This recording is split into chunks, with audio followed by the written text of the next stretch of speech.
sit down. Let's relax. That's more than enough, you know that. Hello and welcome to the Jonathan Ross Show. So officially, this week, and I'm sure some of you are feeling it, is the most depressing week of the year. Was anyone feeling depressed this week? Yeah, sorry to bring you down, but how long is this month? It's like the 39th of January already. But even so, as miserable as it is for everyone else, spare a thought for a woman in Essex, because she popped out into the kitchen to make a cup of tea, came back into her lounge to find this had been delivered. Apparently the guy was doing 70 in a 50s lounge. That's awful. Poor woman, she has her wall knocked down. Now I'm saying it's a crappy-looking house. It's a lovely-looking house. Still, on the plus side, she finally got to meet George Michael. So what a lovely thing, really, to happen. There's always a silver lining. There was a great list in the papers this week. I don't know if you saw this. It was a list of papers of things that people have left behind in hotel rooms. OK, and it's some weird stuff, of course. They found, and they're not making any of these up, they found a life-size Mr. Blobby costume, 100 Kate Middleton masks, and a hamster. That must have been quite some honeymoon, mustn't it? Can you imagine? In one room, they even found, genuinely, they even found a complete Santa's grotto with a model reindeer, fake snow, and a Christmas tree. Isn't that amazing? If I'd have checked in and found that, I'd have gone one step further. I'd have knocked through to next door's wardrobe, and when they opened it, gone, "Welcome to Narnia!" I've got the little legs. There's nothing more natural than the love between a woman and her kangaroo. Have a look at this.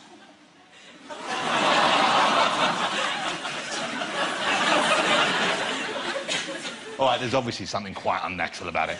He looks like he's just won the Australian Apprentice, doesn't he? Look at that. He looks like one of those kids. Did you see this story? I love this story. I saw this story in the paper today. A Thai airline, a company called PC Air, has announced an exciting new recruitment policy. They're going to recruit more ladyboys to be air stewards. OK? Unlike most airlines, they're actually encouraging you to take a concealed weapon on board. It's a whole new... It's a whole new... Just wait for some of you. It's a whole new... I would. I think I have, the one on the end. The biggest shock on that plane, I imagine, is when the plane hits turbulence, because it's not just the oxygen masks that fall down in front of your face. What a great way to spend the flight, other, because you wouldn't need puzzles or a movie. You just go, is she? Is he? Is she? And when you want to find out the answer, just press the button and go, "Excuse me, do you have any nuts?" Would you like to see something impressive, ladies and gentlemen? This will cheer you up.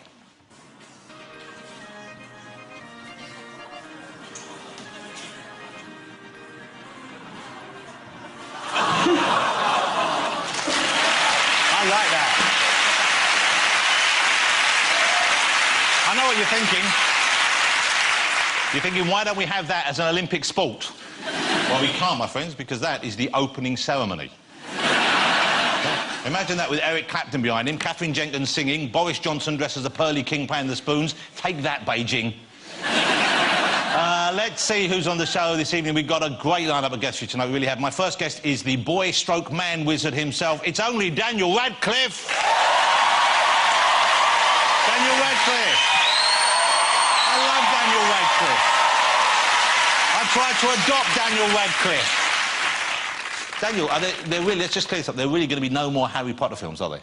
Not to my knowledge. Not with me. Come on. Probably. Surely, come on. I think they're finished. I don't think she's writing any more. I've asked her not to. Look, I want to see more. You want to see more, don't you, ladies and gentlemen? I've got an idea. I'll be getting a bit long in the tooth to be wearing a schoolboy's outfit in a couple of years. Here's my brilliant plan. You saw the In-Betweeners movie. I did. Right? You, Ron, Hermione, Voldemort, head off to Lanzarote, go out on the lash. Whole new thing. Yeah, Ron and Harry do Dallas. Which wizard was Dallas? Daniel Radcliffe, ladies and gentlemen. I'm thrilled he's here. I love talking to Daniel. OK, well, here we go. My next guest is quite simply the world's greatest naturalist. He's the bee's knees, he's the monkey's uncle, hen's teeth. It's Sir David Attenborough. Sir David. So, David, let me ask you something before you come in. Is it true? I believe it's been claimed, not by you, but it's been claimed that you're the oldest man ever to go to the North Pole. Don't know. But it's a doddle going to the North Pole, I tell you. What? It's a doddle. It's a doddle. You get on aeroplanes, you get on helicopters, and then there you are. Wow. Listen, I couldn't even make that noise, never mind go to the North Pole. Can you do it one more time for me? Wow. Sir David Attenborough, ladies and gentlemen. A hero of mine, and I'm sure many of you as well. My next guest is a comedian, he's an actor, he's a writer, a painter, a poet, and, you know, when I first saw his comedy, I didn't quite get him at first. I'll admit that. And then I grew to love his work, and now, in my house, we consider him one of the most brilliant comedians in the country. It's Noel Fielding. Noel Fielding, formerly of the Mighty Boosh, now of the NoelFielding.com.org. Noel has a very distinctive look. You do have a very distinctive look, because you're all in leather from head to toe today, aren't you? Yeah, I thought I'd come as the modern-day Knight Rider. You're completely leather-clad. I love the way David's looking at you. He doesn't know whether to talk to you or take you home in a jar. He's never seen one of that kind before. He's going, Alan, watch closely and see how it breathes. That's Noel Fielding. He's on the show, ladies and gentlemen. It's a packed programme. And also here tonight, for your pleasure, we have some fantastic music, incredible music. One of the best voices you're ever going to hear live. It's Seal. Come on. It's Seal. Unbelievable voice that man's got. I haven't seen you for ages. I've known you for about 20-odd years, haven't I, Seal? Yeah, I think we first met at the Morgan. I think it was about 21 years ago. 21 years ago. So I can say, we haven't seen you for a long time, so I can say officially, long time no Seal. Terrible, terrible. What? I've been working on that for weeks. It's the only reason I booked you. That was great. It is the other reason. He's making Seal, ladies and gentlemen, to be singing live right over there. Great to see you again. Lovely to have you here. OK, let's get my first guest out, ladies and gentlemen. Before we do, and you don't need reminding, but I want to see this, because what a series of movies and what a finale. Here he is, as the magnificent and in the magnificent Harry Potter. Harry Potter. The boy who lived.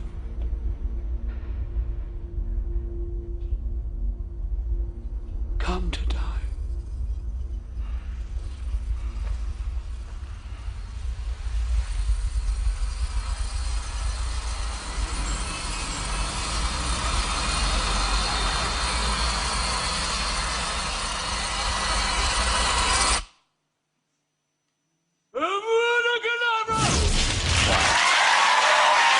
Please welcome Daniel Radcliffe, ladies and gentlemen. Here he is.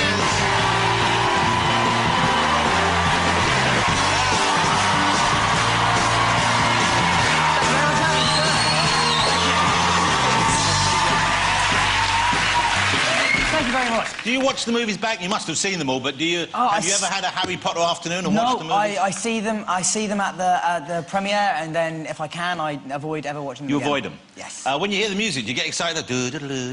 I get my heart dies a little bit every time I hear it as a ringtone. but yeah, no, I don't. I think it would just be. It's it's like passing around baby photos of yourself. It's not an enjoyable experience to. The last day of filming, the last day, it's the last day, it's your last shot as Harry Potter, and I guess you do it out of sequence, so it wouldn't have been the last scene we saw, but it must have been a very kind of it's a momentous day, quite an emotional day, I imagine. What did you guys do to either celebrate or to mourn the end of that? Did you give each other gifts? Did you go out and tie one on? What did you do? No, we had kind of a big night the night before, which was quite fun. But on the last day, it was just really emotional. I didn't really expect to get emotional, even though it was kind of 10 years of my life. But it was. I wept like a child as soon as we stopped filming. And it was very, very strange to leave it behind. Because you were 11 when you started. Yes, and 21 when I finished. Well, I can do the maths. Did you give each other gifts? Did you say goodbye? No, not really. I don't think we did. I mean, yeah, I gave like a gift out to all the crew and I know that Rupert gave you something though. Yeah. Rupert gave me a trumpet, which he had self-engraved. I don't play the trumpet, and I don't have plans to. But Rupert But if you do, you're ready to go. If I do, I've got one. And Rupert, because Rupert is just slightly mad. He owns an engraving kit. Why wouldn't you? And so he engraves presents for like me, Emma, just random musical instruments that he found. But that's a lovely thing because it's very personal and very strange and memorable. Yeah. What did he engrave on it? Could you tell us? Was it too personal? Oh, no, I think it was just abuse. That's all he writes when he writes cards to us. And I don't think I can say it on television. Can I ask you about the other big popular series in recent years has been Twilight. Yes. And of course, Robert Pattinson was in the Harry Potter movies. He was in the Triwizard Tournament. One, yeah, he was Cedric. When he took that role, did he ask you your advice, or did he speak to you about? Because he's just about to go into what's going to be a big life-changing franchise for him, or did you not touch base? No, not at all. I mean, I literally I was in New York about to do Equus, and I was on the West Side Highway, and I turned around and I saw this billboard, and I was like, what? I know that guy. Cedric. I hadn't heard of the Twilight books at the time. I hadn't been aware of that phenomenon. And, so yeah, no, but it's odd. We have a very strange relationship now where we basically only communicate through journalists. We haven't seen each other in ages. So people ask you questions about each other. Yeah, and we say because everyone assumes that we're kind of great mates, but I haven't met him, but he's a lovely guy. When I worked with him, he was Harry Potter could easily destroy all those vampires, though, couldn't he? Oh yes. Yeah. Okay. So Yes, there's not a question.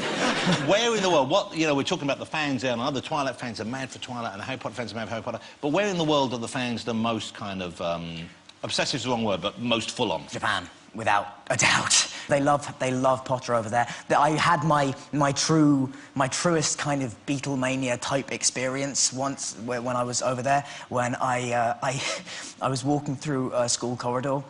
I was visiting a Japanese school for a like publicity thing, and I wasn't just hanging around. And I literally brushed some a young girl as I was walking past her, and I said, "Oh, I'm so sorry." Boom! Just fainted.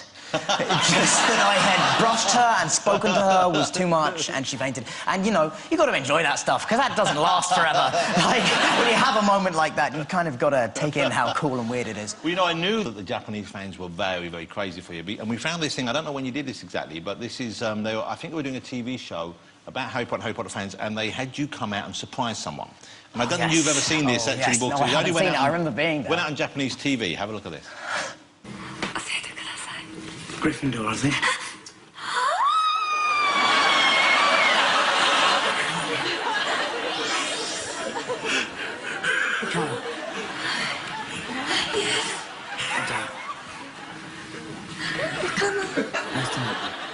Nice to meet you too. You okay? どうしたの?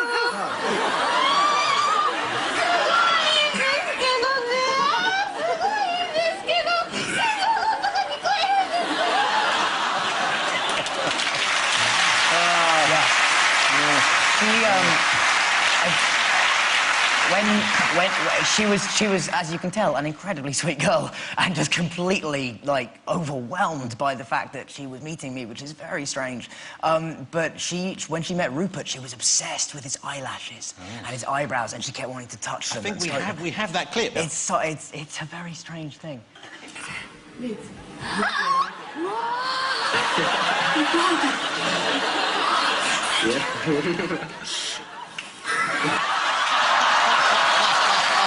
I mean, what did she expect it to smell like? I don't know. The best part about that is if you know Rupert, like, he cannot cope with that kind of thing. Like, he is so struggling to keep it together in that moment and still be the polite, nice person that he is and not just laugh. It's incredible. They're amazing fans. Well, as a surprise for you, I have 35 Japanese fans. We'll be bringing them out after the break. Don't go away. Go on out now. Daniel Radcliffe will still be with us, ladies and gentlemen.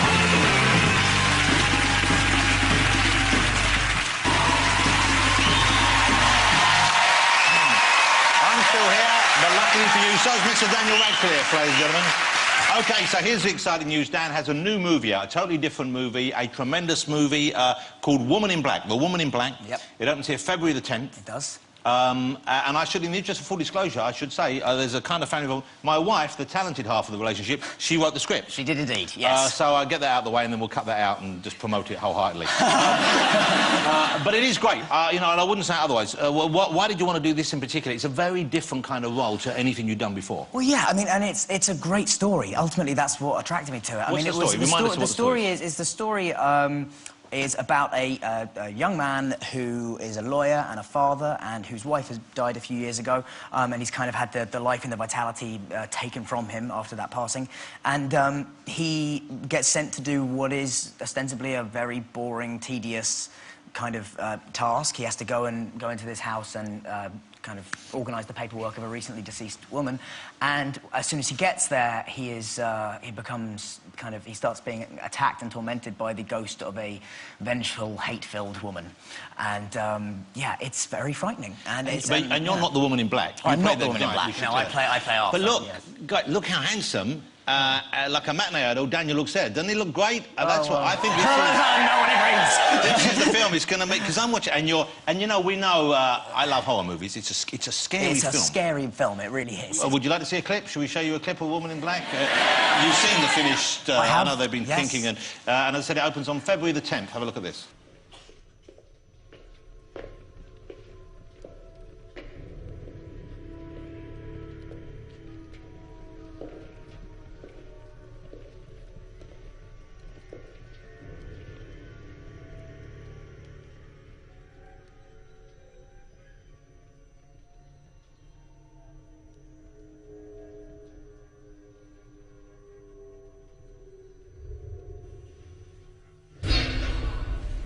Nice! Got ya! You know, that's probably the smallest jump in the really film. Is. There's somewhere you will jump out of your skin. Yeah, you will. It's not literally, I hope, but you know. It's a very beautiful film, a very scary film, and I think a British film which we can all be proud of. And the big song and dance number at the end, I think, is a must. When I go into that big town thing, it's fantastic. But it was a great experience for you, I imagine, because you're pleased with the end result. I know that, yes, and I'm looking forward. I hope it does well. It was I'm great. sure. I just thought it's so exciting to be talking about something else. I have to tell you, It must really be nice. It's lovely. Let's go back to Potter. No, let's talk about something else now. And you might not be pleased with this, but I'm going to ask you about your personal life. You're with someone. You're in a relationship. I am. Yes. How long have you been in that? About a year and a half, something like that. It's not, you should try and remember the date. That's always... girls like that. August... You don't have to 7th. give me the date. I'm pretty sure it's August 7th. Just remember it and buy an after. But it's kind of arbitrary at this stage, because we're not married, so where'd you take it from? Well, I know where I take it from. Well,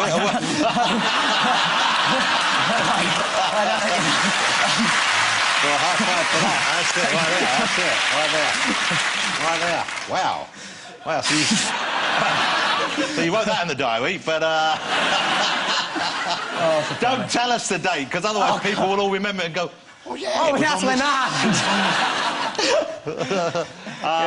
But this is going to get... It must be, I imagine, challenging being in the public eye and doing that, and being someone who there's so much global interest in. Not particularly. I mean, as long as you just have a sense of humour about it. I mean, what was fantastic was that when it came out that, you know, Rosie and I had been going out for about a year, and then somebody got a shot of us walking around New York.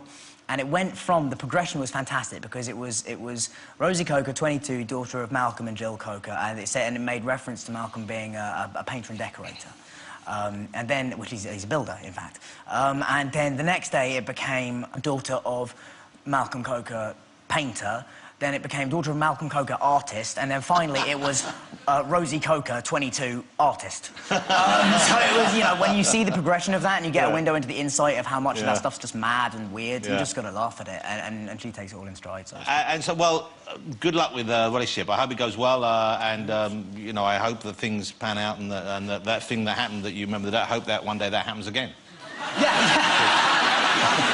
Hopefully it will. It's the only time, that's what I remember. It's such a lovely thing. What's next for you? What's lined up next? After I finish promoting Woman in Black, I'm having 3 weeks off, and then I'm hopefully doing a film in America called Kill Your Darlings, which is about a murder that formed the Beat Generation, and I'll be playing Allen Ginsberg at 19. Wow, the poet Allen Ginsberg. Yeah. How lovely to have you here. Will you join me in saying thank you to the splendid Daniel Radcliffe, ladies and gentlemen? Thank you very much, sir. Thank you.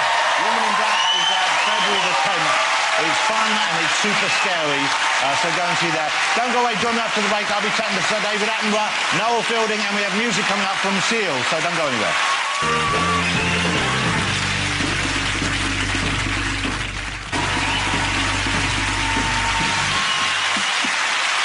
Welcome back. Thank you for sticking with us. Let's get my next guest out, ladies and gentlemen. He is quite simply one of the world's greatest broadcasters. Will you please welcome Sir David Attenborough.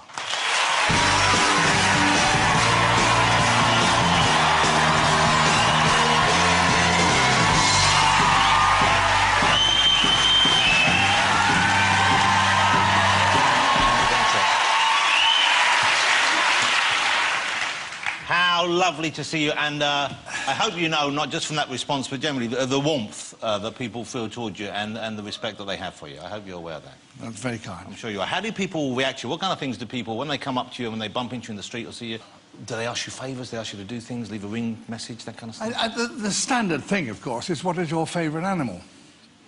Hold on, let me just take some of these questions. But, or where you like to be best. And the plain, truthful answer is where I really like to be most, of course, is home, actually. Yeah. Because, you know, the North Pole's great for 3 weeks. Yeah. I would agree with that. Yeah, but I mean, home. Home is where the heart is, and home is... That's What it. creature comforts do you, you miss from home when you're away? Good cooking, I think, really. And other things that you always take with you? I mean, obviously you have all the requisite safety equipment, but there are things that you make sure you always pack? I always have my front door key. It would be... How annoying would it to get back from the North Pole and realise you'd left it out Yeah, that's there? right. You know, I mentioned earlier that you were, some people said, the oldest traveller to reach the North Pole, but you hadn't been... The first time you went there was for that series. It was quite recent. Yeah, I've been to the South Pole a couple of times, but there was the first time I went to the North Pole. Of course, the North Pole is ice, you know. There's a sea that covers the top of the planet, and there's ice on it, and somewhere in there's the North Pole, and if you can work it out from the stars, you will know exactly where it is. Otherwise, you'll believe the blokes who take you there. Why did it take you so long to get there? You just hadn't had the chance to go there before? It was just because you were doing Frozen Planet, or...? Well, there's not many animals there, you know, it's just ice. I see. You know, That's about the most straightforward answer you could have given me. Of course, I hadn't thought of that. Why would you go there? You're not doing programmes about ice, you're doing programmes about the animals. Right. Which ones did you meet there? Which were the ones that in the North Pole that you hadn't seen in situ in their natural habitat before? Well, I saw polar bears closer this time than I'd seen them before. Elephant seals, they're terrific, you know. 3 tons, 4 tons of seal rising 8 feet up in the air and going at you. Hold on. Seal, we're not talking about you, I've just realised. No, he's bigger. He's bigger. You're bigger than someone. Neither were we, mate. I don't want you rearing up on me. Over the years, you've made any number of shows, and I think I'm right in saying that this is your 60th year in television. 60th year in broadcasting, yeah. 60 years in broadcasting. Yeah. Incredible. Well, congratulations. It's got to be a record, I would have thought. And TV was very different back then, of course. It was... all live. All live? All live. Black and white? Black and white. 405 lines, little set like that. Are you going to celebrate? Is there something planned for you, or is there something planned by you?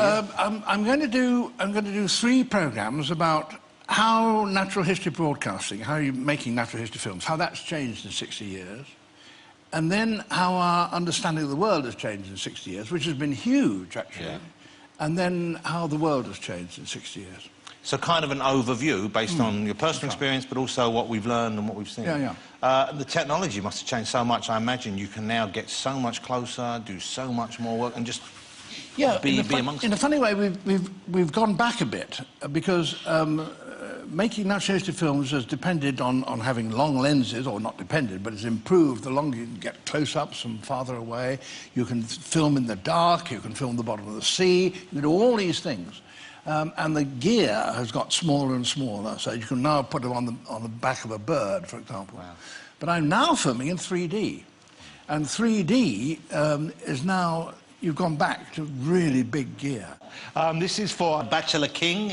This Yes. went out on Sky, and Yes. it's now going to be seen at cinemas. I didn't see it in 3D. I've seen it in 2 dimensions. I want to see the 3D versions. Did you watch it back in 3D?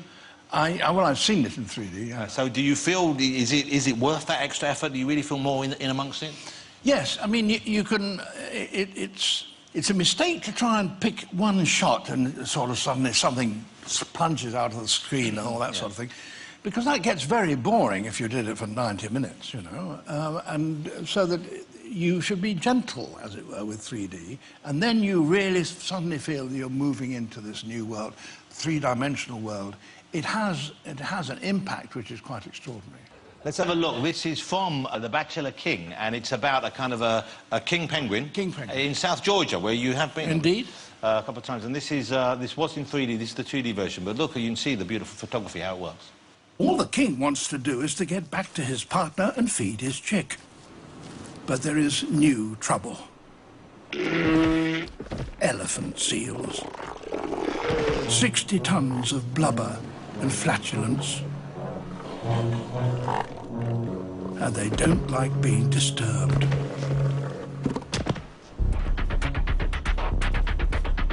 Our king seizes the moment and leads a death or glory charge.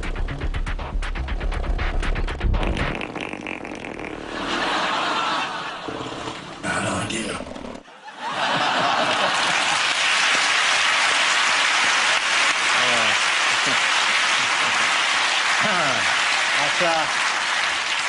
That's like me on Boxing Day. You know, you're not someone I would think of as a sensationalist, someone who kind of says things to make a splash. You're a very considered, I think, obviously a very responsible broadcaster, like me. And what... but I know some people have... attacked is perhaps too strong a word, but certainly have voiced their dissent when you have spoken about climate change. They said, oh, we don't believe him. And I know in America as well, they said you were being somewhat alarmist about this. You disagree, I'm sure. Yes, I don't think you'll find any responsible scientist who's been looking at the facts about the climate and how that has changed, about what has been happening as we can trace over the last 500 years from looking at the air that's trapped in ice bubbles, for example. We can plot the whole thing. And we can see very clearly that it's changing. And in my time, in going back to South Georgia, you know, I've seen glaciers retreat. Now, one retreating glacier doesn't prove that it's changing. You have to take a proper view. And the proper view is that it's changing. Now, there can be an argument as to how far human beings are responsible for that change. But in the end, that's not the point. If, in fact, the sea is going to rise because of the melting ice, and rise by as much as a metre or something, that is a very serious problem for a lot of cities around the world, which are all built close to the sea. And it's happening already. I mean, in the Pacific, there are islands that were at sea level, and the sea has now swamped them. So it could affect cities like the one we're sitting in right now, like London? Eventually, not in the next 10 years, but this is the time to deal with it, not to wait until it's happening. So we should move? Yeah. But, you know, I so respect your voice on this more than most people, and I know that is something we should definitely focus on. You know, we mentioned penguins, ladies and gentlemen, and I love seeing you interact with animals. And I thought, well, let's find out if we could bring some animals here into the studio. And we like to keep the studio chilly anyway, but you might notice it's a little chillier than normal, because we do have some special friends to bring out to meet you. No, you haven't. I don't think... Here's the thing. You may have met these penguins in the wild. I don't know. They might recognise you. Do you get that? You ever go to the zoo and a monkey looks at you and think, I met you in the... Yes, I have. What are you doing here? Well, what are you doing here? OK, let's bring them out. Their names are... One's called Charlie, and the other, unfortunately for me, is called Ferrari. OK? Here they come.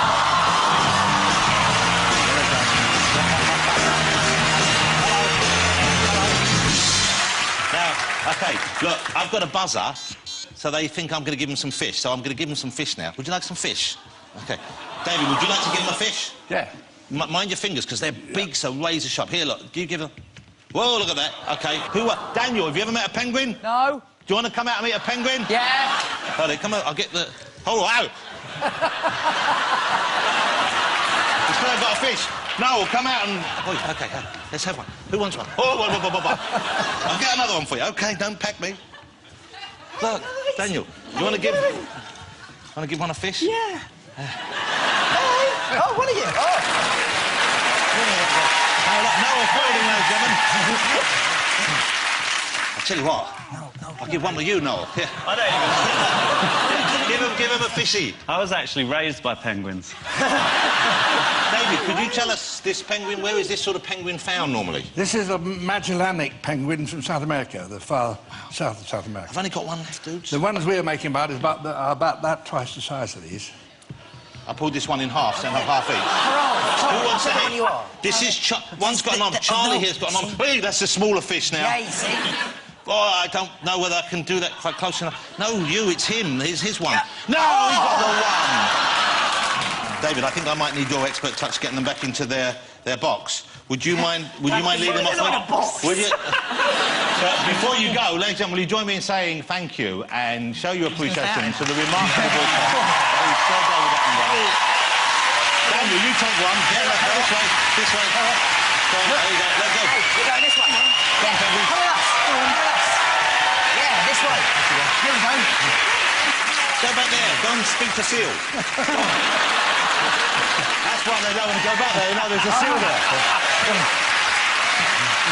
Well done. All right. Hey, I just realised that doesn't feel fair because I brought Noel out and you didn't get a chance to say hi. Noel Fielding, ladies and gentlemen. Wow. How great you look. That outfit shouldn't work on anyone but Kate Moss, and yet you're pulling it off. Although, please keep your knees together because we don't want to see what's going on in there. It's kind of a fabric-braced crotch. As I was coming on, I walked past the penguins. I went, was that all right for you? And they went, we prefer Graham Norton. You're a very unique individual, Noel Fielding. Oh, thank you. You've always had this confidence to be yourself in this way, have you? Yeah, I guess so, yeah. Because I've always seen you dressed like this, but it's a kind of a bold... It's a look back and it's a kind of look forward at the same time. Does that make sense? I'm the future and the past combined. But not quite as good as either of those. You're a brilliant comedian, and not everyone would get it straight away, I don't think, because when I first saw The Bush, it took me like a series to kind of get where you're coming from. Do you encounter that a lot, that people have to get used to you, get used to the idea and where you're coming from? It's a bit like a difficult album, you know? It's like Captain Beefheart or something. You have to sort of... when you first hear Captain Beefheart, you think, come on, you've got to be mucking about. This is nonsense. There's no way someone paid you to do this. You're out of your mind. And then? But then, all of a sudden, about 17 years later... It's kind of taken a while, I suppose, hasn't it? The Bush took about 5 years. Me and Julian were just there going, come on, please! Please, someone catch up. I know. Do you miss working with Julian? Is this it for The Bush for now, or are you going to come back? Do you know what's happening there? I do miss working with him, actually. Doing this show was really difficult because he's such a great performer. And he sort of carried the Bush, you know? So when I did this show, I had to carry it, and it was difficult, you know? This show is called Noel Fielding's Luxury Comedy. Yeah. OK, and it's not your average comedy show, as you would expect from Noel. How many characters do you play? How many were in the series? I don't know, actually, a lot. I played so many that... I played about 50 or something, but I played so many, and we did all the characters at the same time, so we did 3 or 4 a day. So by the time we went back to the studio, where I was playing a sort of version of myself... But that's the version of yourself there? Yeah. OK, that's quite some look. What are you wearing on your head there? I don't know, I look like a medieval fireman. It looks a bit like the arse end of a chicken on your head. I don't know, but I was so confused because I played all these characters. You're confused. I know. But when I came to play myself, I had to ask the director. He went, what are you doing? Just play yourself. And I went, which one am I? Who are your favourite characters from the new list? Do you have favourites from this new bunch of weird things? Yeah, there's a sort of New York cop who's... he's got a knife wound on his arm and 2 bullet holes, and it talks to him. And over the years, it's become his partner. And he's called... He's called Raymond Boombox, and he's like, New York cop, I'm Raymond Boombox, and he's gash, he's got talking gash. They go, Sarge, come on, you gotta nail this guy. He's like, shut up, and he feeds it meatballs. And one of the great things about this country is not only is he allowed out, but also someone put up the money to bring that character to life on screen. Would you like to see Inspector Boombox? I'm warning you, even with that description, it's still weird. OK? Here's Inspector Boombox.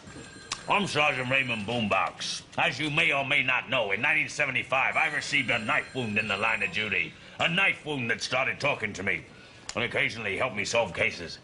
How do you want some of your cases? I sold most of them, you fat son of a bitch! Shut up, you freak. Trying to put you in some kind of goddamn context. Anyway, one of the most exciting cases we worked on was when we were in Miami undercover. Hooper, what was the name of that case? What do you mean, the one where you're wearing the pink salmon shorts? You look ridiculous, you big fat pumpkin ass sticking out. You picked those out for me. What were you wearing anyway, your wife's skirt? It was a sarong, actually, and it was your wife's.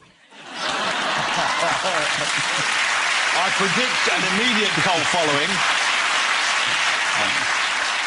Inspector Boombox, just one of something like 50 characters in this new series. Yeah, there's a lot of characters. There's a chocolate finger who's a PE teacher. Of course there is. Oh, there he is. He's called Roy Circles. And he he was in the war. He got shell shock. So I think he was a games teacher at some point, but he's slightly lost his mind. He plays swing ball on his own because his wife died and they used to play tennis together. So he wears her dress and plays swing ball. Just trying to recreate some of those hours together. He's quite a poignant character. He's a tragic and powerful and moving character. He is, The chocolate finger. The fact that he's a chocolate finger. He's by the bar. It's not real. You probably don't have a convincing answer for this, but where do you come up with an idea like that, and why do you come up with an idea like that? What is the... Were you eating a chocolate finger at the time, or just... I guess I was brought up on Peter... Oh, I loved Peter Kirk and I loved Spike Milligan and I loved Python. I think I like a lot of those comedians, and then when the Boosh came out, we were grossly out of fashion. It was a lot of realism, and The Office was big and stuff, and we were so out of fashion. I think probably now I'm out of fashion with television in general. It's very reality-based now, and this is kind of very crafted But you show know what? that's taken years. The best stuff is out of fashion. You know, Sir David Attenborough, and you may or may not know this, he was the controller of BBC Two for many years, and it was under his watch that Monty Python was commissioned. This is right, isn't it, Sir David? Yes. Yeah. And that was not a hit straight out of the trap, was it? No. Would you have gone with the show in which a chocolate finger plays swing ball, but as tribute to a dearly departed loved one? I think I would have asked some people in their 18 or 20s whether they would go for it. That's the way forward. And that's kind of where your main fan base is, I guess. Exactly.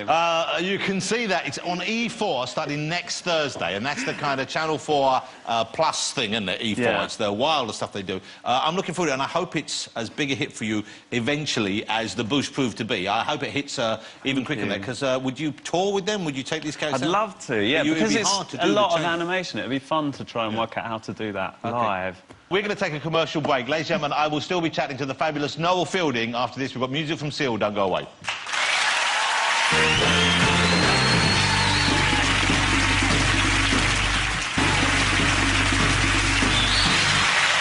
Welcome back.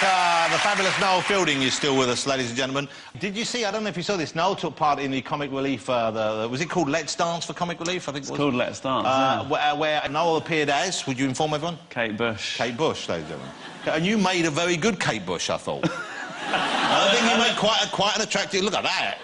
That is Kate Bush. You could work as a... Is that... Oh, I see, I'm sorry. Not me, Jonathan. I thought that was you. I basically look like Florence and the Machine if she had a hangover.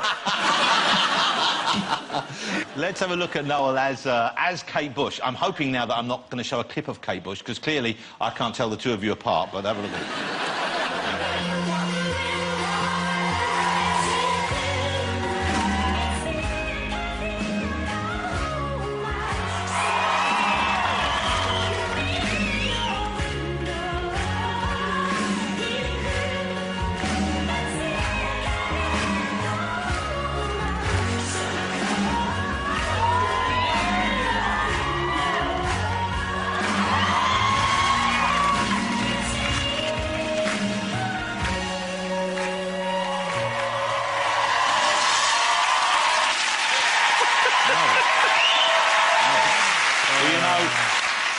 I've always wanted to have Kate Bush on this show or one of my shows, and now I kind of feel I have.